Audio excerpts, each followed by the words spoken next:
ഇതിന്റെ historical context പരിശോധിച്ചാൽ സത്യം പറഞ്ഞാൽ നേരത്തെ എം സ്വരാജ് പറഞ്ഞതാണ് അതിന്റെ വളരെ കറക്റ്റായി കൂടുതൽ കറക്റ്റായിട്ടുള്ള ചരിത്രപരമായ വസ്തുത. RSSനെ ഈ ഇന്റർവ്യൂവിൽ തന്നെ എം വി ഗോവിന്ദൻ മാസ്റ്റർ വിശേഷിപ്പിക്കുന്നത് വർഗീയവാദികൾ എന്നാണ്. അവർ വർഗീയവാദികളാണ്, ഗാന്ധി വധത്തിന് പിന്നിലുള്ള ശക്തിയാണ് അവർ.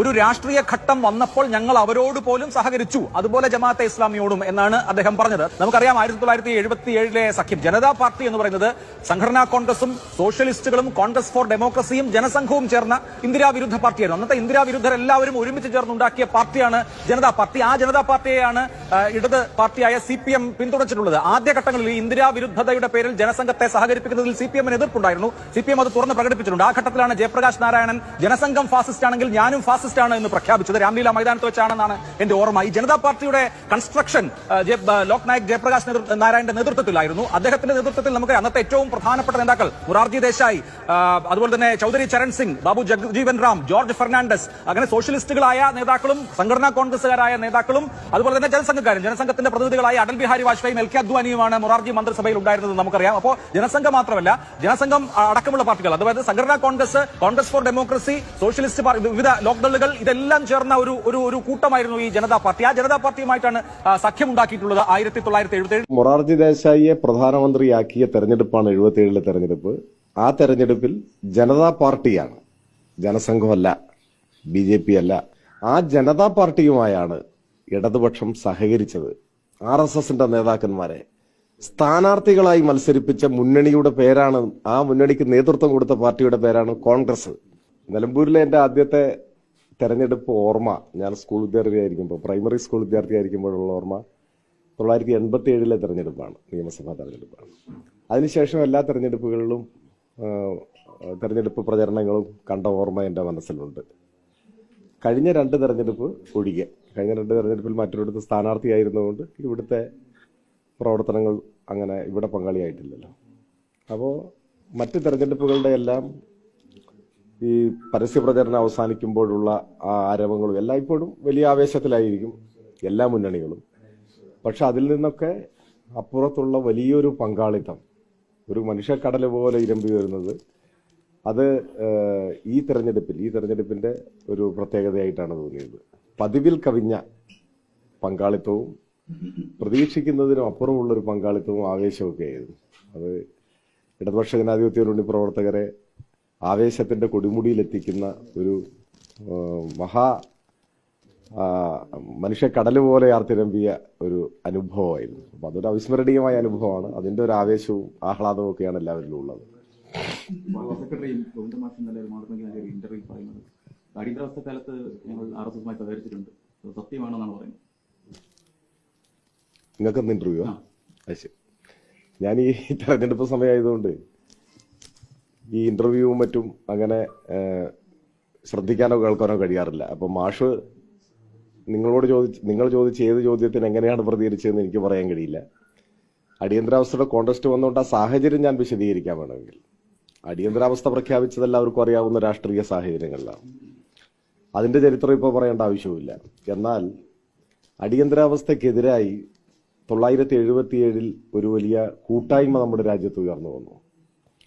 കോൺഗ്രസിലെ ഈ സ്വേച്ഛാധികാര വാഴ്ചയ്ക്കെതിരായിട്ടും അതോടൊപ്പം തന്നെ ജനാധിപത്യ സോഷ്യലിസ്റ്റ് മൂല്യങ്ങൾ ഉയർത്തിപ്പിടിക്കുന്നവരുമൊക്കെ ഒരു വിശാലമായ യോജിപ്പ് ഉയർന്നു വന്നു. അങ്ങനെയാണ് ജനതാ പാർട്ടി രൂപീകരിക്കപ്പെട്ടത്. ഭാരതീയ ജനതാ പാർട്ടി അല്ല, ജനതാ പാർട്ടി. ജനതാ പാർട്ടി രൂപീകരിക്കപ്പെട്ട പശ്ചാത്തലത്തിലാണ് ഭാരതീയ ജനസംഘം പിരിച്ചുവിടപ്പെട്ടത്. BJPയുടെ പ്രാഗ് രൂപം എന്നറിയപ്പെടുന്ന ജനസംഘം പിരിച്ചുവിടുകയാണ് ഇത്. ജനതാ പാർട്ടി രൂപീകരിക്കപ്പെട്ടപ്പോൾ അതിൽ വ്യത്യസ്ത ധാരകളിലുള്ളവരുണ്ടായിരുന്നു. അങ്ങനെയാണല്ലോ 77 തെരഞ്ഞെടുപ്പ് നടക്കുന്നു. ആദ്യത്തെ കോൺഗ്രസ് ഇതര ഗവൺമെന്റ് ഉണ്ടാവുന്നു. മൊറാർജി ദേശായി ആയിരുന്നു ആ ഗവൺമെന്റിനെ നയിച്ചത്, എല്ലാവർക്കും അറിയാം, പ്രധാനമന്ത്രിയായിരുന്നു. അപ്പോൾ മൊറാർജി ദേശായിയെ പ്രധാനമന്ത്രിയാക്കിയ തെരഞ്ഞെടുപ്പാണ് 77 തെരഞ്ഞെടുപ്പ്. ആ തെരഞ്ഞെടുപ്പിൽ ജനതാ പാർട്ടിയാണ്, ജനസംഘമല്ല, BJP അല്ല. ജനതാ പാർട്ടിയിലാവട്ടെ വ്യത്യസ്ത ധാരകളുള്ളവരെല്ലാം അതിന്റെ ഭാഗമായിരുന്നു. ആ ജനതാ പാർട്ടിയുമായാണ് ഇടതുപക്ഷം സഹകരിച്ചത്. ജനതാ പാർട്ടിയുമായി ഇടതുപക്ഷം സഹകരിക്കുകയാണ് ഇത്. ജനതാ പാർട്ടി നമ്മുടെ രാജ്യത്ത് അധികാരത്തിൽ വരികയും ചെയ്തു. അന്നൊന്നും ജനതാ പാർട്ടി ഏതെങ്കിലും നിങ്ങൾ ഈ പറഞ്ഞ നിലപാട് സ്വീകരിക്കുന്ന ഒരു വിഭാഗമല്ല, അങ്ങനെ ജനങ്ങളുടെ മുൻപാകെ ഇല്ലതാൻ. എന്നാൽ അതിനുശേഷം RSS ജനതാ പാർട്ടിയിൽ സ്വാധീനം ഉറപ്പിക്കുന്നു എന്ന വിമർശനം പല കോണുകളിൽ നിന്നും ഉയർന്നു വന്നു. അതിൽ വസ്തുതയുണ്ടായിരുന്നു. അപ്പൊ RSS ജനതാ പാർട്ടിയിൽ സ്വാധീനം ഉറപ്പിക്കുന്നു, പിടിമുറുക്കുന്നു എന്ന വിമർശനത്തിന്റെ കൂടി പശ്ചാത്തലം അങ്ങനെ നിൽക്കുന്ന ഒരു അന്തരീക്ഷത്തിലാണ് കേരളത്തിൽ 4 നിയമസഭാ നിയോജക മണ്ഡലങ്ങളിൽ ഉപതെരഞ്ഞെടുപ്പുണ്ടായി. ആ ഉപതെരഞ്ഞെടുപ്പ് എന്റെ ഓർമ്മ ശരിയാണെങ്കിൽ അതിലെന്തെങ്കിലും പെശകുണ്ടെങ്കിൽ നിങ്ങൾ തിരുത്തണം. കാരണം നിങ്ങളിപ്പോൾ പെട്ടെന്ന് ചോദിക്കുകയും ഞാൻ ഓർമ്മയിൽ നിന്ന് പറയുകയും ചെയ്യാണ്. കാസർഗോഡും തലശ്ശേരിയും തിരുവല്ലയും പാറശാലയുമാണ് എന്നാണ് ഓർമ്മ. ഈ 4 മണ്ഡലങ്ങളിൽ നിയമസഭാ ഉപതെരഞ്ഞെടുപ്പ് വന്നു. ആ നിയമസഭാ ഉപതെരഞ്ഞെടുപ്പിന്റെ ഘട്ടത്തിൽ ജനതാ പാർട്ടി, RSS സ്വാധീനമുള്ള ജനതാ പാർട്ടിയുടെ പിന്തുണ നിങ്ങൾ സ്വീകരിക്കുമോ എന്ന ചോദ്യം കേരളത്തിൽ ഉയർന്നു വന്നു. 77 തെരഞ്ഞെടുപ്പിൽ ആ ചോദ്യമില്ല. കാരണം 77 തെരഞ്ഞെടുപ്പിൽ ജനതാ പാർട്ടിയെ സംബന്ധിച്ച് ഇങ്ങനെയൊരു വിമർശനം സമൂഹത്തിൽ ഉയർന്നു വന്നിട്ടില്ല. എന്നാൽ അതിനുശേഷം നിയമസഭാ ഉപതെരഞ്ഞെടുപ്പായപ്പോഴേക്ക് RSSനാൽ നിയന്ത്രിക്കപ്പെടുന്നു ജനതാ പാർട്ടി എന്ന ആരോപണം ഉയർന്നു വരികയും ആ ജനതാ പാർട്ടിയുടെ പിന്തുണ അഥവാ RSSന്റെ വോട്ട് നിങ്ങൾ സ്വീകരിക്കുമോ, മതനിരപേക്ഷ നിലപാട് ഉയർത്തിപ്പിടിക്കുന്ന ഇടതുപക്ഷം സ്വീകരിക്കുമോ എന്ന ചോദ്യം ഉയർന്നു വന്നു. ആ ഘട്ടത്തിലാണ് EMSന്റെ ചരിത്രപ്രസിദ്ധമായ പ്രസ്താവന വരുന്നത്, RSS വോട്ട് ഞങ്ങൾക്ക് വേണ്ട. അതാണ് RSSുമായി ഏതെങ്കിലും തരത്തിലുള്ള ഒരു നീക്കുപോക്കിന്റെ അന്തരീക്ഷത്തെക്കുറിച്ച് ചർച്ച ഉയർന്നു വന്നാൽ പോലും ആ ഘട്ടത്തിൽ ഞങ്ങൾ സ്വീകരിച്ച നിലപാടാണ് RSSന്റെ വോട്ട് ഞങ്ങൾക്ക് വേണ്ട. ആ നിലപാട് സ്വീകരിച്ചു. അവ സ്വാഭാവികമായിട്ട് ജനതാ പാർട്ടിയുമായി അകലും. ആ ഉപതെരഞ്ഞെടുപ്പ് നടന്നു. ഉപതെരഞ്ഞെടുപ്പിൽ 4 ഇടതുപക്ഷം ജയിച്ചു. ഈ അതിശക്തമായ നിലപാട് കേരളത്തിലെ മതനിരപേക്ഷവാദികൾക്ക് ഏറ്റവും ഊർജം പകർന്ന മഹത്തായ നിലപാടാണെന്ന് EMS പ്രഖ്യാപിച്ചത്. ഈ 4 സീറ്റിലും ഇടതുപക്ഷം ജയിക്കുകയും ചെയ്തു. തുടർന്ന് RSS പിടിമുറുക്കിയ ജനതാ പാർട്ടിയുമായി ബാന്ധവത്തിലേർപ്പെട്ടത് കോൺഗ്രസ് ആണ്. നിങ്ങൾ ചരിത്രം പരിശോധിച്ച് നോക്കൂ. കോൺഗ്രസും ജനതാ പാർട്ടിയും തമ്മിൽ അടുത്തു.